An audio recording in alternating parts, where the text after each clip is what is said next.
السلام علیکم ورحمۃ اللہ وبرکاتہ ملګرو فاروق جان حسینی ما ډېر اهم پیغام تاسو ته شیر کوم. ما ټول عمر چې کومې ویډیوګانې کړي دي هغه مې ستاسو او د انسانیت د ګټې دپاره کړي، خو نن چې کومه ویډیو تاسو شیر کوم نو تاسو نه به دا ریکویسټ کوم چې دا به تاسو خامخا شیر کوئ. تاسو دا لږ شان د کلیپ وګورئ.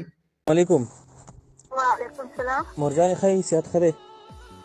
شکر دی ټول خیر دی. تاسو ښه یاست؟ تاسو ما ته ټلیفون وکړو د هغه درته وایي. جی قربان جی ستا یو ځای خبرې کوم. سپیکر مه کوه، موډ ټیک کړه، بالکل ریلیکس.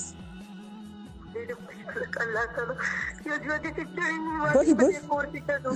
بس چغې مې وهلې دي. څوک نه اوري. زه ته په ما باندې درد دی. ما کوئی پاسې کار کوم. ټوله ورځ په کچن کې لګېدلی یم. ټوله ورځ راباندې لوښي والا په منډو باندې ډېر زیات په پیزه باندې ورځې مشین لګوي.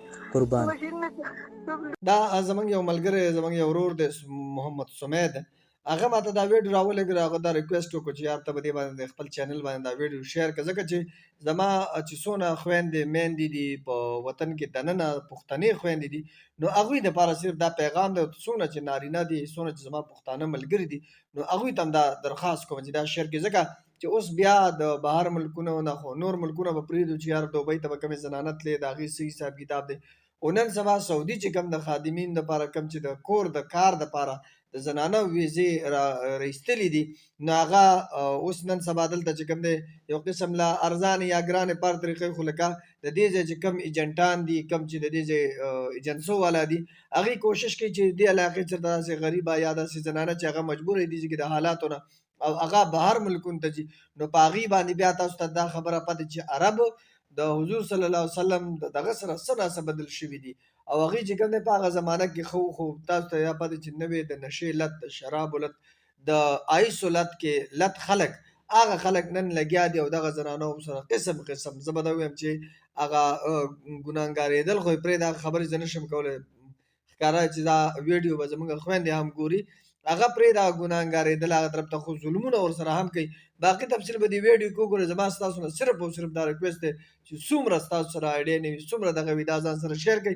ما سره دغه ملګري ډېر زیات په ریکویسټ باندې ویلی، بیا هم درته وایم چې عربو ته زنانه د حج عمرې نه علاوه دا بالکل د مزدورو دپاره چې دلته هر څونه مجبوره شي، اول خبره خو دا ده چې یاره موږ له پکار دی چې موږ یو زنانه دومره مجبوره کېدو ته نه پرېږدو چې هغه د بهر ملکونو ته لاړه شي، پوه شئ، ځکه چې خپل چم ګاونډ کې پکار ده چې انسان سره موږ مرسته وکړو.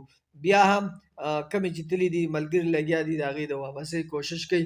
خو زه ورته دا خبره کومه چې لکه واپس راتلل څنګه ده څنګه نه ده، هغه خبره ته به نه ځو، خو کاینډلي تاسو داسې چل وکئ، دا ویډیو پوره وګورئ او بیا یې در سره شیر کئ، د دغه ترور دغه فریاد واورئ. خو ښه ده وطن دغه ملګري راولېږله، خو هغه باندې هم تاسو زموږ خو د سوشل میډیا خو داسې شوې ده چې یو کس مخکې د مسافر دپاره غږ پورته کړی او هغه چې کوم دی کم ځای ته ورسېد، هغه بس هغه بدناموي او د دغه ځای دی هغه به موږ نه چیړو.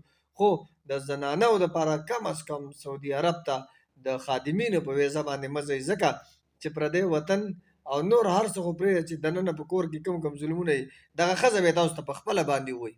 پاسپورټ ټیک شو او دا دیوالي ټیکټ او بیا ډېرې خوشحاله ساته الله ډېر عمر درکړه او ټولو ته زما ډېرې دعاګانې دي او د چې مړه شوې نه یم او ژوندی یم، زه به دا دعاګانې کوم او ستاسو به زه په انتظار یم انشاءالله او ډېرې دعاګانې کوم، ډېرې دعاګانې ته کوم انشاءالله. مرجان په وطن کې چې را کومې زنانه دغه شان بیا راځي، هغوی ته به څه میسیج ورکړي؟ هغوی ته به چې زه لاړه شم که نه هلته کې به زه ووایم چې لاول خو وایم چې ټي وي ته لاړه شم او لاول رپورټ وکړم هلته چې دا ښځې منې کوي، دا هلته کې لاړې شم زما په شانتې داسې هر یو کس ته به داسې زوی نه را پیدا کېږي، نه به دغه کېږي.